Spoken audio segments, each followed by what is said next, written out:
Hello friend, आप देख रहे हैं AWR वेदावी तमित। आज एक इम्पॉर्टेंट टॉपिक पढ़ने वाले हैं दिशा, जो आपको पदार्थ विज्ञान के फर्स्ट पेपर में आपको दिशा आपको दिया हुआ है, जो कि आपके एग्जाम के पॉइंट ऑफ व्यू से बहुत ज़्यादा इंपॉर्टेंट है। तो प्लीज़ आप इस वीडियो को लास्ट तक देखिए। वीडियो चला तो लाइक शेयर और सब्सक्राइब करना ना भूलें। ओके, चलिए हम लोग बात करते हैं दिशा की। बात करें तो दिशा में आपको यहाँ एक पॉइंट बनानी है, दिशा को उत्पत्ति लिखनी है। कि दिशा को उत्पत्ति आपको क्या लिखनी है दिशा को उत्पत्ति में, कि दिक् धातु से क्या होता है, दिशा की उत्पत्ति होती है। उसके बाद क्या हुआ, नेक्स्ट पॉइंट बनानी है दिशा के परिभाषा। तो दिशा के परिभाषा की बात करें तो प्राची प्रतीची आदि के व्यवहार के हेतु को क्या कहते हैं, हम दिशा कहते हैं। दिशा किसको कहते हैं, प्राची प्रतीची आदि के व्यवहार के हेतु। हेतु मतलब यहाँ कारण होता है, व्यवहार के कारण को हम क्या कहते हैं, दिशा कहते हैं। उसके नेक्स्ट अपना पॉइंट बनानी है दिशा के भेद। तो दिशा के भेद की बात करते हैं। दिशा कितने भेद बताया गया, दिशा के 10 भेद होता है। कौन सा, प्राची प्रतीची अवाची उदीची, और टोटल कितने इसमें कोण बनते हैं, 4 कोण बनता है। कौन सा, वायव्य कोण, नैऋत्य कोण और ईशान ईशान कोण और आग्नेय कोण। एक ऊपर कोण दिशा बनता है जिसे ऊर्ध्वा कहते हैं, और एक नीचे नीचे के साइड में बनता है जिसे अधा बोलते हैं। टोटल कितने हो गए दिशा का, दिशा कितने हो गए, 10। प्राची प्राची को हम पूर्व दिशा बोलते हैं, प्रतीची को पश्चिम दिशा बोलते हैं, वावाची को दक्षिण दिशा बोलते हैं, उदीची को उत्तर दिशा बोलते हैं। नहीं, प्राची प्रतीची अवाची उदीची वायव्य को, नैऋत्य को, ईशान को, अग्नि को, ऊर्ध्व अर्ध। टोटल कितने हो गए, 10 दिशा हो गए। और इसको हम चले हम समझते हैं, इसको डायरेक्शन से मगर देखते हैं। ओके, तो डायरेक्शन से इसको समझते हैं। तो डायरेक्शन में आपको टोटल पहले तो आपको 4 लाइन बनानी है, यानी एक पश्चिम और पूर्व की दिशा में एक डायरेक्शन बनानी है, एक आपको उत्तर और दक्षिण के डायरेक्शन में बनानी है। एक टोटल है। और इन 2 लाइन के बीच में आपको फिर आपको डबल लाइन करनी है। नहीं, उत्तर और पूर्व के दिशा में एक लाइन खींचनी है, और एक उत्तर और पश्चिम की दिशा से अगर बात करें इनके बीच में भी एक लाइन करनी है। टोटल कितने हो गए, 4 लाइन हो गए। ओके, तो 4 लाइन आपको 4 लाइन खींचनी है। तो सबसे पहले बात करें, पश्चिम और पूरब की दिशा में एक लाइन खींचनी है, उत्तर और दक्षिण की दिशा में आपको लाइनिंग बनानी है। और इन दोनों के बीच में आप अभी तो क्या हो गया, पूरब और पश्चिम हो गया, उत्तर और दक्षिण आपको डायरेक्शन में बना दिए। तब इनका जिसके बीच में क्या होता है, इन चारों के बीच में क्या होता है, कोण बनता है।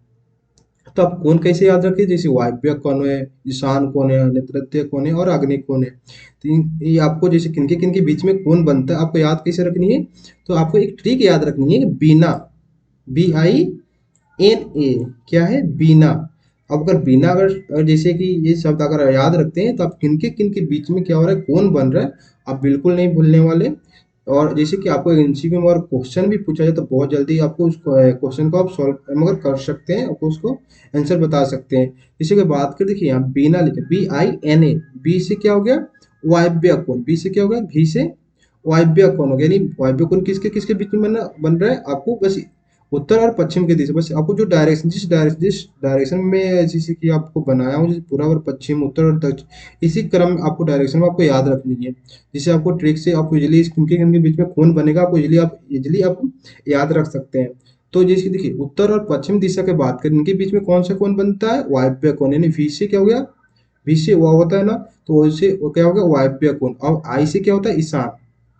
आई से अगर बात करें तो उत्तर और पूरब के दिशा में कौन सा कोण बन रहा है, ईशान कोण। उसके बाद बात करके देखिए, ए हो गया, BI हो गया। उसके बाद बात करें NA, तो एन से क्या हो गया, नैऋत्य कोण। एन से क्या हो गया, नैऋत्य कोण हो गया।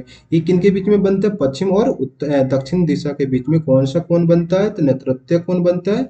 जबकि दक्षिण और पूरब के दिशा में बात करें तो कौन सा कोण बन रहा है, आपका आग्नेय कोण बन रहा है। ए से क्या हो गया, आग्नेय कोण। अगर आप जैसे कि बिना अगर याद रखते हैं तो आप बिल्कुल आप कौन किनके बीच में कौन बनेगा आप बिल्कुल नहीं भूलेंगे। तो आपको याद रखनी है, बिना आपको शब्द याद रखनी है। और जैसे मैं इस डायरेक्शन बनाया, लाइनिंग खींचा इसी लाइन इसी आपको ऐसे ही आपको याद रखनी है। जिससे आपको इजीली आप जिस इनके बीच में आपको कौन बन रहा है आपको इजीली आप याद रख सकते हैं। ये हो गया, टोटल कितने हो गए आपको, जैसे टोटल कितने दिशा हो गए, 8 हो गए। और एक क्या होता है, ऊपर की ओर दिशा होता है जिसे ऊर्ध्वा बोलते हैं। ओके, और एक क्या होता है, एक नीचे की ओर बनता है दिशा, जो कैसे उसको क्या बोलते हैं, अधा बोलते हैं। तो टोटल कितने हो गए, 10 हो गए। ओके, क्या हो गया, पश्चिम पूरब के बीच में, पूरब पश्चिम उत्तर दक्षिण, और इनके बीच में क्या होता है, 4 कोण बन रहे हैं। जिसको आपको कैसे याद रखनी है, बिना शब्द से आपको याद रखनी है, ट्रिक याद रखनी है, बिना। बी से क्या होगा, वायव्य कुंज जो पूरब और उत्तर और पश्चिम दिशा में बनता है। और आई से बात करें, उत्तर और पूर्व की दिशा में क्या होता है, ईशान कोण बनता है। फिर पश्चिम और दक्षिण के बीच में क्या होता है, N A, Bina. N A के मतलब नैऋत्य कोण, पश्चिम और दक्षिण दिशा में बीच में क्या होता है, नैऋत्य कोण बनता है। और पूरब और दक्षिण के बीच में क्या होता है, ये से अग्नि कोण बनता है। जो एक ऊपर की ओर डायरेक्शन होती है वो जिसे ऊर्ध्वा बोलते हैं, और नीचे की ओर डायरेक्शन होता है उसे अधः बोलते हैं। टोटल कितने हो गए, 10 हो गए। दिशा कितने हो गए, 10 डायरेक्शन हो गया। उसके बाद और बात कर रहे हैं, नेक्स्ट हम बात करें दिशा के गुण। उसके बाद क्या याद रखनी है, दिशा के गुण। तो दिशा का गुण कितने होता है आपको याद रखनी है। एमसीक्यू में पूछता है कि दिशा गुण कितने बताया गया, तो दिशा का गुण कितना होता है, 5 होता है। संख्या, संयोग, विभाग, परिणाम, और क्या होता है, पृथकत्व। तो दिशा के कितने गुण बताया गया, दिशा के 5 गुण होता है। संख्या, संयोग, विभाग, परिणाम और पृथकत्व। और यही आपको दिशा का जो गुण है, यही आपको काल का भी गुण सेम होता है, जो कि मैं काल इससे पहले वाले वीडियो में पढ़ा चुका हूँ। आप नहीं देखा जरूर आप मेरे प्ले लिस्ट में जाकर चेकआउट करें, क्योंकि काल बहुत अच्छे से मैं डिटेल में पढ़ाया हूँ। तो दिशा और काल के जो गुण है बिल्कुल सेम है। संख्या, संयोग, विभाग, पृथकत्व, परिणाम और पृथकत्व, बिल्कुल दिशा और काल के गुण क्या है, आपको सेम होता है। दोनों का गुण कितने होते हैं, 5 होता है, आपको याद रखनी है। नेक्स्ट अपन बात करें दिशा के विशेषताएं। तो दिशा की विशेषताएं की बात करें, तो दिशा का विशेषताएं, जैसे दिशा क्या होता है, एक होता है। दिशा क्या होता है, नित्य होता है। दिशा क्या होता है, स्वतंत्र होता है। दिशा का होता है सार्वभौतिक होता है। और दिशा से दूर आदि के व्यवहार के हेतु को क्या कहते हैं, दिशा कहते हैं। क्या हो गया आपको, दिशा की विशेषताएं हो गया। अब इसको आपको काल के भी विशेषताएं सेम है। और काल के विशेषताएं की बात करें, तो काल की विशेषताएं भी सेम है। यहाँ सिर्फ दिशा के शब्द की जगह पे आपको काल शब्द यूज करनी है। काल क्या होता है, एक होता है। काल नित्य होता है, काल स्वतंत्र होता है, काल सार्वभौमिक भौतिक होती है। और काल आदि के व्यवहार के हेतु को हम क्या कहते हैं, काल कहते हैं। ये क्या हो गया, काल के विशेषता हो गया। दिशा और काल की विशेषताएं बिल्कुल भी सेम है, बस खाली दिशा के शब्द के जगह पे दिशा शब्द है, यहाँ पे आपको काल शब्द बस यूज करनी है। ओके, तो नेक्स्ट अपन बात कर रहे हैं दिशा के महत्व, यानी दिशा के इम्पोर्टेंस ऑफ दिशा। दिशा के हम इम्पोर्टेंस देख रहे हैं। तो आयुर्वेद में दिशा के महत्व की बात करें, तो देखिए दिशाओं के अनुसार बहने वाली जो वायु होती है वो क्या करता है, वात आदि दोषों को प्रकोपित करती है। यानी दिशाओं के अनुसार बहने वाली जो वायु होती है वो क्या करता है, आपको वात आदि दोषों को क्या करता है, प्रकोपित करती है। ओके, जैसे कि बात करें कि पूर्व दिशा से बहने वाली जो वायु होती है, वायु होता है, वो क्या होता है, वो क्या होता है, आपको रुक्ष गुण युक्त होता है। क्या होता है, रुक्ष गुण युक्त होता है। यानी पूरब की दिशा से बहने वाला जो वायु होता है क्या होता है, रुक्ष गुण युक्त होता है। और क्या करती है, वात दोष को आपको प्रकोपित करती है। अगर बात करें कि पूर्व दिशा से बहने वाला जो वायु होता है क्या होता है, आपको रुक्ष गुण युक्त होता है। और यह क्या करता है, आपको वात वात दोष को प्रकोपित करता है।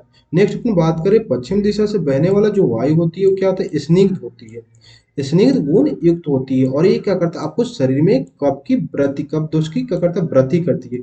जबकि देखिए पूर्व दिशा से बहने वाले वायु क्या था, रुक्ष गुण युक्त था। और ये क्या करता है, वात दोष की प्रकोपित करती थी। तो मगर वात दोष के प्रकोपित करता है। जबकि बात करें पश्चिम दिशा से बहने वाले जो वायु होता है क्या होता है, स्निग्ध गुण युक्त होता है। और ये क्या करता है, शरीर में आपको कफ दोष को क्या करता है, वृद्धि करता है, यानी कफ दोष को प्रकोपित करता है।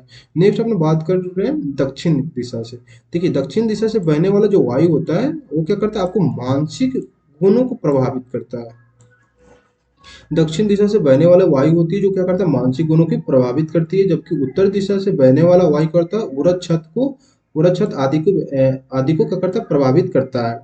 और बात करें नेक्स्ट अपना पॉइंट की बात करें, उत्तर दिशा की बात करें, यानी हिमालय साइड की बात करें, वहाँ जो उत्पन्न औषधियाँ होती है, वन औषधियाँ होती है, उनको क्या माना गया, उत्तम माना गया। आपको याद रखनी है। देखिए उत्तर दिशा में जो वन औषधियाँ हैं उनको क्या माना गया है, उत्तम माना गया। अगर आपको एमसीक्यू में कभी क्वेश्चन आ जाए कि आपको कौन सा दिशा में जो औषधियाँ उत्तम मानी जाती है, तो उत्तर दिशा में क्या जो औषधियाँ उत्पन्न होती है उनको क्या माना जाता है, उत्तम माना जाता है। आपको याद रखनी है एमसीक्यू पॉइंट ऑफ व्यू से। ओके, इसका नेक्स्ट अपन बात करें कि औषधियों का संग्रह की बात करें, पूर्व और उत्तर की दिशा की ओर मुख कर कर करना चाहिए। औषधि का संग्रह किस मतलब डायरेक्शन में करना चाहिए, औषधि जब भी आप लें तो पूर्व और उत्तर की दिशा की ओर मुख करके क्या करना चाहिए, आपको औषधि को संग्रह करना चाहिए। क्या हो गया आपका ये क्या हो गया, आयुर्वेद में दिशा के महत्व हो गया। Okay, thank you. फिर मिलते हैं नेक्स्ट वीडियो में। अगर आपको कोई भी, अगर जैसे दिशा से रिलेटेड कोई भी आपको अगर जैसे कि आपको समझ में नहीं आया हो तो जरूर आप मेरे कमेंट सेक्शन में पूछ सकते हैं, मैं बिल्कुल आपको रिप्लाई करूंगा। Thank you. मिलते हैं फिर नेक्स्ट वीडियो में।